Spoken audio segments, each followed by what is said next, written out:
Yung issue naman sa pag-update, yung issue naman sa pag-update sa jowa, sa misis, o sa partner mo, telling your spouse where you will be going, kung nasan ka, anong ginagawa mo, sinong binibisita mo, may meeting ka, yung mga parties na attendan mo, at kung ano-ano pa. Kailangan mo pang magpaalam.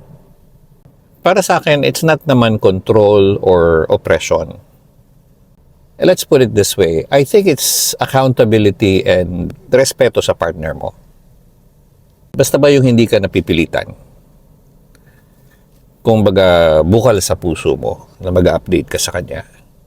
And if you're not ready to share these things and more and para mag-comply sa mga bagay na to, I think may choice ka naman. Well, you can stay single. Di ba?